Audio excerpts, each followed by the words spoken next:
नमस्कार विद्यार्थियों, हमने इसके पिछले जो वीडियो था उसके अंदर जो कक्षा 7 का लेसन है उसका फर्स्ट पार्ट किया। इसके बाद इसका जो नया टॉपिक है 1.4 मृत जीवी, इसके बारे में चर्चा करते हैं। तो बच्चों शुरू करें। आपने बाज़ार में छत्रक क्या होते हैं, मशरूम बिकते देखे होंगे। वर्षा के दिनों में वृक्षों की सड़ी गली टूटी टहनियों अथवा तनों या छालों पर छाते के समान संरचना के गुच्छे भी आपने देखे होंगे।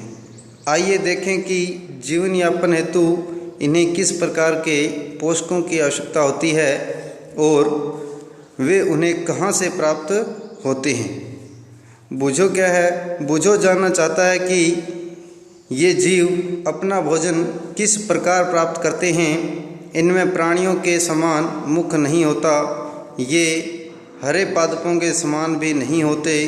इनमें क्लोरोफिल अनुपस्थित होता है, अतः ये प्रकाश संश्लेषण द्वारा भोजन का संश्लेषण भी नहीं कर सकते।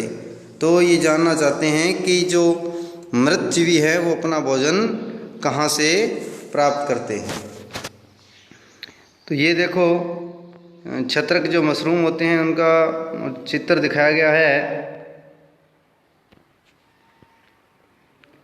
ब्रेड अर्थात डबल रोटी का एक टुकड़ा लेकर इसे जल में भिगो लें। इसे किसी नम या उष्ण स्थान पर 2-3 दिन के लिए रख दीजिए अथवा उस समय तक रखा रहने दीजिए जब तक कि उस पर रोएं जैसी संरचना न दिखाई देने लगे। रोएं क्या होता है कि बिल्कुल छोटे छोटे धागे नुमा संरचना उस पर आने लग जाती है। ये धब्बे किस रंग के हैं? किसी आवर्धक लेंस अथवा सूक्ष्म दर्शी की सहायता से इसका अवलोकन कीजिए। अपने प्रेक्षणों को नोटबुक में लिखिए।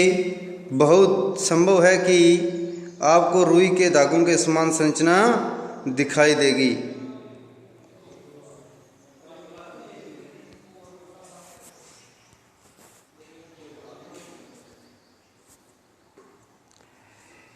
ये जीव कवक या फंजाई कहलाते हैं। क्या कहलाते हैं? कवक और फंजाई।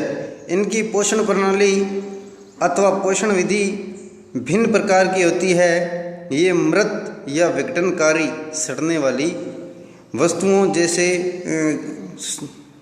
वस्तुओं की सतह पर कुछ पाचक रसों का स्राव करते हैं।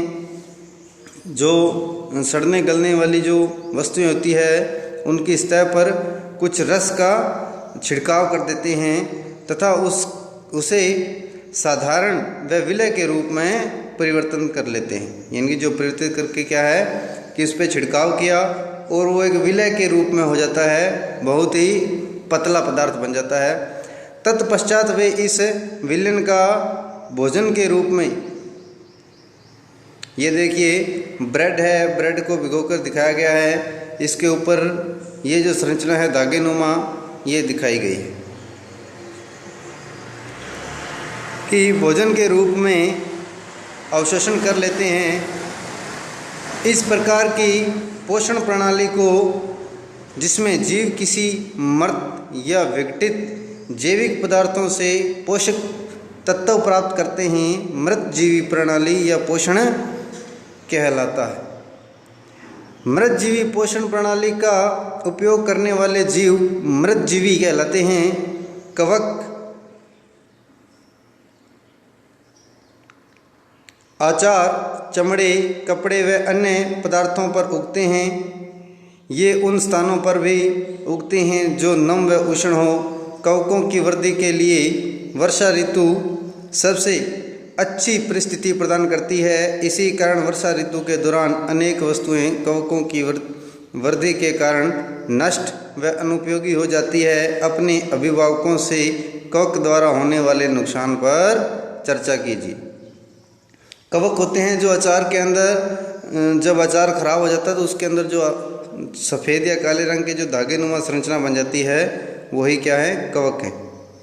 पहली को याद है कि उसके सुंदर जूते जिन्हें वह विशेष अवसरों पर पहनती थी वर्षा ऋतु में कवक के कारण खराब हो गए। वह जानना चाहती है कि वर्षा ऋतु में कवक अचानक कैसे प्रकट हो जाते हैं। सामान्यतः कवकों के बीजाणु वायु में उपस्थित होते हैं। जब वे किसी ऐसे जैव पदार्थ अथवा उत्पाद पर बैठते हैं जो नम व उष्ण हो तो वे अंकुरित होकर नए कवकों को जन्म देते हैं। क्या अब आप बता सकते हैं कि हम अपनी पुस्तकों को कवक द्वारा खराब होने से किस प्रकार बचा सकते हैं? तो उसे हम शुष्क स्थान पर रखकर और अपनी पुस्तकों को बचा सकते हैं। बूझो को याद है कि उसके दादाजी ने बताया था कि एक बार उनकी गेहूं की फसल कवक द्वारा नष्ट हो गई थी। वह जानना चाहता है कि क्या कवक रोग कारक भी होते हैं? जो कवक जो होते हैं वो रोग के कारक भी होते हैं कि रोग का कारण भी होते हैं क्या? ये बूझो जानना चाहता है, तो इसके बारे में भी चर्चा करते हैं।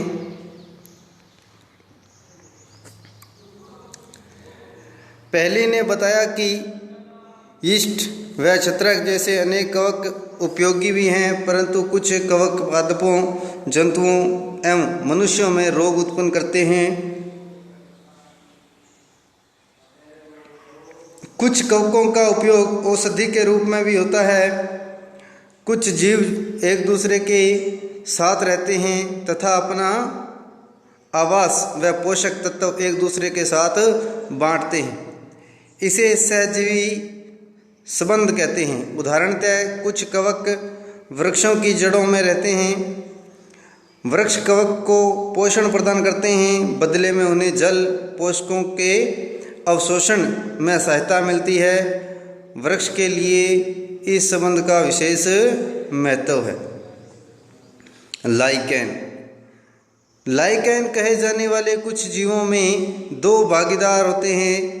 इनमें से एक शैवाल और दूसरा कवक होता है। शैवाल में क्लोरोफिल उपस्थित होता है। शैवाल क्या होते हैं कि जो कई बार देखा होगा नहरों के अंदर या जहाँ पानी ज़्यादा देर पर ठहरा रहता है उसके ऊपर हरे रंग के चकते बन जाते हैं गोल गोल, उसे क्या बोला जाता है? शैवाल। वो हरे रंग के होते हैं, उसके अंदर क्लोरोफिल उपस्थित होता है। जबकि कवक में क्लोरोफिल नहीं होता। कवक शैवाल को रहने का स्थान यानी कि आवास, जल, पोषक तत्व उपलब्ध कराता है। बदले में शैवाल जो है वो प्रकाश संश्लेषण द्वारा प्रकाश संश्लेषित खाद्य कवक को देता है। अब है 1.5 मृदा में पोषकों की पुनः पूर्ति किस प्रकार होती है?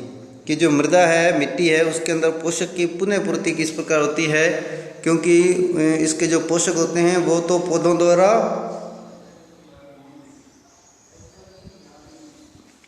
अवशोषित कर लिए जाते हैं। तो अगर वो अवशोषित ही करते रहेंगे तो एक ऐसी स्थिति आ जाएगी कि मृदा के अंदर पोषक तत्वों की कमी आ जाएगी। तो उसकी पुनः पूर्ति किस प्रकार होती है, इस पर हम चर्चा करते हैं। क्या आपने किसानों को अपने खेतों में अथवा माली को बगीचों के लॉन, गमलों में खाद व उर्वरक डालते देखा है? क्या आप जानते हैं कि वे इन्हें मृदा में क्यों मिलाते हैं?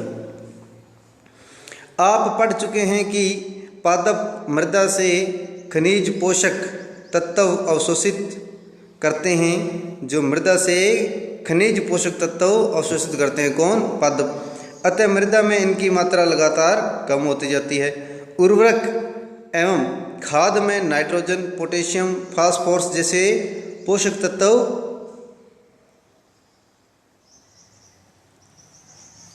होते हैं। पादपों में लगातार उपयोग किए जाने के कारण मृदा में इनकी मात्रा धीरे धीरे कम होती जाती है। इसलिए मृदा को इन पोषक तत्वों से समृद्ध करने के लिए भूमि में उर्वरक खाद मिलाने की आवश्यकता होती है। यदि हमें पादप के पोषक की आवश्यकता के बारे में ज्ञान हो तो हम न केवल पादपों को उगा सकते हैं बल्कि उन्हें स्वस्थ भी रख सकते हैं। पादपों को प्रोटीन बनाने के लिए सामान्यतः नाइट्रोजन की अधिक आवश्यकता होती है। फसल कटाई के बाद मृदा में नाइट्रोजन की कमी हो जाती है। यद्यपि वायु में नाइट्रोजन प्रचुर मात्रा में उपलब्ध होती है, परंतु पादप इसका उपयोग उस प्रकार करने में असमर्थ है कि जो वायु में नाइट्रोजन है इसका उपयोग पादप नहीं कर सकते, जैसे वे कार्बन डाइऑक्साइड का उपयोग करते हैं। पौधे नाइट्रोजन को विलय के रूप में अवशोषित कर सकते हैं। कुछ जीवाणु जो राइजोबियम कहलाते हैं, वायुमंडलीय नाइट्रोजन को विलय पदार्थों में परिवर्तित कर देते हैं, परंतु राइजोबियम अपना भोजन स्वयं नहीं बना सकते। ये चना, मटर, मूंग, सेम व अन्य फलीदार पौधों की जड़ों में रहते हैं तथा उन्हें नाइट्रोजन की पूर्ति करते हैं। अधिकतर दालें फलीदार पादपों से प्राप्त होती है। जो अधिकतर दालें हैं वो कहाँ से मिलती है? फलीदार पौधों से।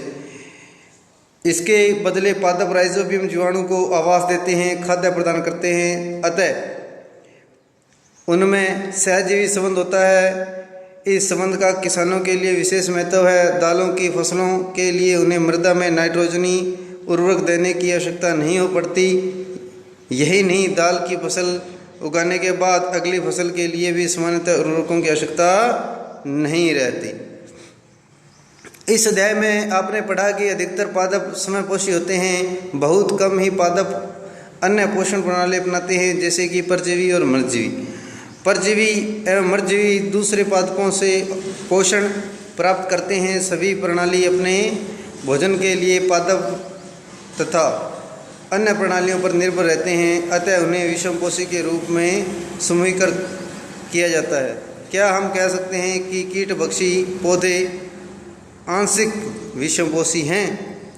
तो हमारा लेसन यहीं तक कंप्लीट होता है। इसके जो प्रश्न उत्तर हैं वो कल के वीडियो में करेंगे। इसके जो प्रश्न उत्तर हैं वो बोर्ड पे करवा दिए जाएंगे। उसके आप जो उत्तर हैं वो अपनी नोटबुक में लिखें और उसका फ़ोटो खींचकर ग्रुप के अंदर ज़रूर डालें। इस वीडियो को देखते रहें, क्योंकि जो बच्चे देखते हैं उसका हमें पता लगता है कि कौन से बच्चे देख रहे हैं और कौन से नहीं देख रहे हैं। तो आप लोग इसे देखते रहें, इसमें आप लोगों की ही भलाई है, क्योंकि जो बातें सिखाई जा रही है वो घर बैठ के आप नहीं सीख सकते। तो आप लोग जो भी काम करवा रहे हैं उसे लगातार करते रहें और अपना होमवर्क पूरा करके ग्रुप में भेजते रहें। जहाँ जहाँ गलतियाँ आ रही है उस गलतियों को सुधारें, और अगर कहीं परेशानी नहीं आ रही है तो आप लोग अपना जो होमवर्क है वो कंप्लीट करते रहें। तो आज के लिए इतना ही। धन्यवाद। शुभ दिन।